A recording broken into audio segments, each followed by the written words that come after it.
दोस्तों, ईरान ने मोसाद के एजेंट को फांसी पर चढ़ा दिया है। ईरान की तरफ से सीजफायर खत्म होते ही कार्रवाई तेज कर दी गई है। एक तरफ जहां मिसाइलें तैयार हो रही हैं तो वहीं दूसरी तरफ देश के अंदर बैठे मोसाद के एजेंट्स पर ताबड़तोड़ कार्रवाइयां ईरान ने शुरू कर दी है और इसी के तहत एक मोसाद के एजेंट को फांसी पर चढ़ा दिया गया है। बाकायदा वहां की सुप्रीम कोर्ट ने इसके ऑर्डर्स दिए, जिसके बाद उसे फांसी पर चढ़ा दिया गया। वहीं दूसरी खबर यह है कि डोनाल्ड ट्रंप परमाणु कोड्स मांगने लगे थे जब ईरान की तरफ से लगातार हमले किए गए और अमेरिका के तमाम जहाज गिरने लगे तो फिर डोनाल्ड ट्रंप इतना ज्यादा बौखला गए कि वो सीधे परमाणु कोड्स मांगने लगते हैं। लेकिन उन्हीं की आर्मी के जनरल डोनाल्ड ट्रंप को ऐसा करने से रोक देते हैं और साफ मना कर देते हैं कि नहीं, परमाणु कोड्स आपको नहीं मिलेंगे। क्या क्या खबरें सामने आ रही है, सबसे पहले उन पर बात कर लेते हैं और इन पर कितनी सच्चाई है वो भी आपको बता देते हैं। मोसाद एजेंट्स को लेकर खबर सामने आई है। तस्नीम न्यूज एजेंसी के हवाले से लिखा है, Mehdi Farid Mossad spy executed in Iran, यानी कि मेहदी फरीद नाम के मोसाद स्पाई को ईरान में फांसी पर चढ़ा दिया गया है।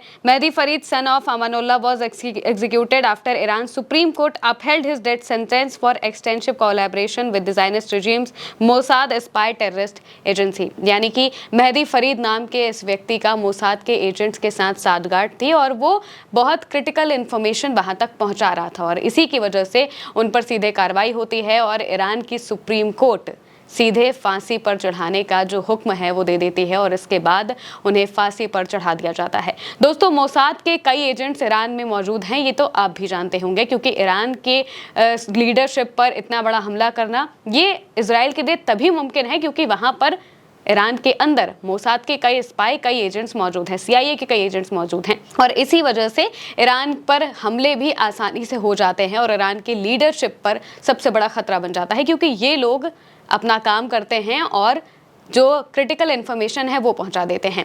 अब जब से जंग शुरू हुई तब से लेकर अब तक ईरान लगातार मोसाद के एजेंट्स पर अपना क्रैकडाउन कर रहा है और उन्हें एक एक कर फांसी पर चढ़ा रहा है। इससे पहले भी करीब 2 से 3 एजेंट्स को फांसी पर चढ़ाया जा चुका है। कुल मिलाकर 35 से ज्यादा मोसाद के एजेंट्स बताया जा रहा है कि उन्हें पकड़ा जा चुका है, उन्हें जेल में डाला जा चुका है।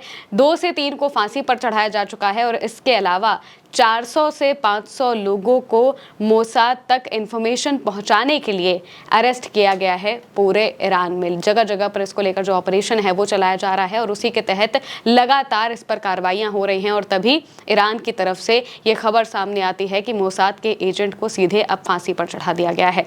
सीजफायर खत्म हो चुका है। सीजफायर खत्म होते ही ईरान ने अपनी तैयारियों को और ज्यादा मजबूत कर दिया है। देश के अंदर के गद्दारों को भी उसने साफ करने की ठान ली है और इसी के तहत इन सब पर ताबड़तोड़ कार्रवाइयां शुरू हो चुकी है क्योंकि अगर वापस से जंग शुरू होती है तो वापस से ये लोग ईरान के लिए खतरा बन सकते हैं और इसी वजह से उन पर ताबड़तोड़ कार्रवाइयां होते हुए दिखाई दे रही है। जैसे ही सीजफायर खत्म होता है तो ईरान में जो लोग हैं वो बड़े लेवल पर सड़कों पर उतरते हैं, अपनी देश को समर्थन करते हुए दिखाई देते हैं और इसके साथ साथ में ईरान अपनी ताकत भी दिखाता है कि ईरान के पास आखिर क्या ताकत मौजूदा वक्त में मौजूद है, उनके पास है। IRGC की तरफ से बयान भी सामने आ चुका है कि वो अब अपनी कार्रवाइयां और तेज करेंगे और अगर अमेरिका की तरफ से जरा सा भी हमला किया गया तो हमने पहले से ही टारगेट लॉक करके रखे हैं, हम उन पर ताबड़तोड़ हमले, ताबड़तोड़ जवाबी कार्रवाइयां शुरू कर देंगे। अब जब ईरान की IRGC ये सारी चीजें बाहर के दुश्मनों से निपटने के लिए कर रही है तो देश के अंदर बैठे मौजूद दुश्मनों से भी निपटने के लिए वो पूरी तरह से तैयार है और उन पर लगातार जो कार्रवाइयां हैं वो होते हुए दिखाई दे रही हैं। सीजफायर बढ़ाया है, डोनाल्ड ट्रंप ने अपनी तरफ से बढ़ाया है और इस पे बढ़ाने का मतलब यही है कि डोनाल्ड ट्रंप अभी बहुत बड़े दबाव में है। डोनाल्ड ट्रंप चाह कर भी ईरान पर हमला नहीं कर सकते क्योंकि उन्हें मालूम है अगर एक बार उन्होंने हमला शुरू किया तो फिर ईरान रुकेगा नहीं। फिर ईरान ने जिस तरीके से 40 दिनों तक अमेरिका की हालत खराब की है, आगे भी वो वैसे ही हालत खराब करेगा क्योंकि ईरान ने बाकायदा अपनी मिसाइलों के आसपास जो बमबारी की गई थी उन सब जगहों को साफ कर लिया है, अपने लॉन्चर्स को वापस से स्थापित कर दिया है और टारगेट भी लॉन्च कर लिया है, टारगेट भी पूरी तरह से सेट कर लिया है, जिसका मतलब यह है कि ईरान हमला करने के लिए पूरी तरह से तैयार है। ईरान की नेवी भी होर्मुज में अपनी तरफ से पूरी तैयारी कर चुकी है। अब जब ईरान की तरफ से लगातार 40 दिनों की जंग के बीच हमले हो रहे थे तो उस वक्त जब ईरान ने अमेरिका के 5 से ज्यादा प्लेन्स एक ही दिन में गिरा दिए तो डोनाल्ड ट्रंप काफी ज्यादा बौखला गए। डोनाल्ड ट्रंप की स्थिति ऐसी है कि वो बस सब कुछ जल्दी करना चाहते हैं। बहुत आक्रामक रूप में हमेशा डोनाल्ड ट्रंप दिखाई देते हैं। बिल्कुल वो ऐसी धमकियां देते हैं जिनसे पता चलता है कि वो बिल्कुल भी पेशेंस वाले व्यक्ति नहीं है, यानी कि सोच समझकर कोई फैसला नहीं लेते हैं, बस फैसला ले लेते हैं। तो ऐसा ही वो एक बार फिर करने की कोशिश कर रहे थे, परमाणु कोड्स मांगने लगे थे। डोनाल्ड ट्रंप ने धमकी देते हुए ईरान से कहा था कि हम तुम्हारी सभ्यता खत्म कर देंगे, लेकिन इसके अगले ही दिन वो सीज फायर कर लेते हैं, जिससे पता चलता है कि डोनाल्ड ट्रंप हमेशा अपनी बातों से पलट जाते हैं। अब एक रिपोर्ट सामने आई है जिसमें बताया जा रहा है कि डोनाल्ड ट्रंप असल में परमाणु कोड्स मांगने लगे थे, जिसका मतलब ये है कि वो परमाणु हमले की पूरी तैयारी कर रहे थे या फिर ईरान को बहुत बुरी तरह से डराना चाहते थे। इसको लेकर CIA के एक पूर्व एनालिस्ट ने इस पर जो बात है वो पॉडकास्ट में कही है, उनको ही कोट करते हुए अलग अलग जो न्यूज़ वेबसाइट है वो उन पर जो बयान है वो छाप रही है। न्यूज़ वीक के हवाले से लिखा गया है, Larry Johnson, a retired CIA analyst, claimed Trump tried to access nuclear codes but was stopped by the chairman of the Joint Chief of Staff. Joint Chief of Staff general Dan Caine हैं और उन्होंने ही Donald Trump को रोक दिया इन परमाणु codes को हासिल करने से। ये बात बताई गई है कि यहाँ पर ट्रंप एक्सेस करना चाहते थे न्यूक्लियर कोड्स, लेकिन उन्हें आर्मी के जनरल रोक देते हैं, कहते हैं कि नहीं, आप ऐसा कुछ भी नहीं कर सकते।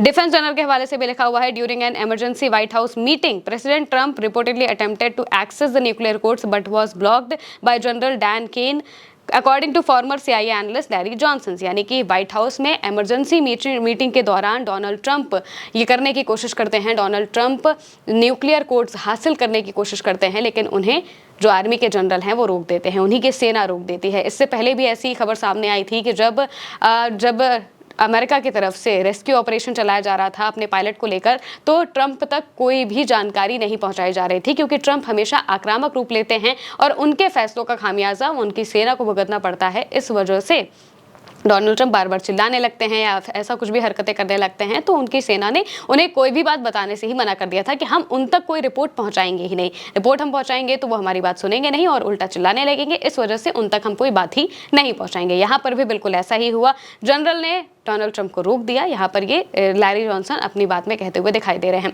हालांकि इसको लेकर जो पुख्ता जानकारी है वो सामने नहीं आई है और इसको लेकर अलग अलग दावे किए जा रहे हैं कि डोनाल्ड ट्रंप के पास, तो क्योंकि वो राष्ट्रपति हैं तो उनके पास इतनी अथॉरिटीज रहती है कि वो अकेले ही इन सबको एक्सेस कर ले, लेकिन फिर भी मिलिटरीली काफ़ी सारी चीज़ें करनी होती हैं, बिल्कुल बातचीत करनी होती है, उसके बिना वो कुछ भी नहीं कर सकते। तो न्यूक्लियर कोड्स पाने की वो कोशिश कर रहे थे, लेकिन जनरल ने उन्हें मना कर दिया। वहीं दूसरी तरफ ईरान की तरफ से अब भी जो आक्रामकता है वो दिखाई जा रही है। ईरान ने साफ कहा है कि वो सीज फायर तभी मानेंगे, वो अपनी बातों को या फिर इस जंग को तभी खत्म करेंगे जब अमेरिका अपनी नाकाबंदी को हटा देगा। नाकाबंदी नहीं हटेगी तो कोई बातचीत नहीं होगी और जंग वापस से शुरू हो सकती है। और इसी वजह से ईरान में तमाम तरह की तैयारी IRGC की तरफ से कर ली गई है और मोसाद के एजेंट्स को एक एक कर चुन कर उनसे बदला लिया जा रहा है, उन्हें रास्ते से हटाया जा रहा है ताकि आने वाले वक्त में वो कोई बड़ा खतरा ईरान के लिए ना बने। फिलहाल के लिए मेरे साथ इस खबर में इतना ही। आप देखते रहिए उल्टा चश्मे से।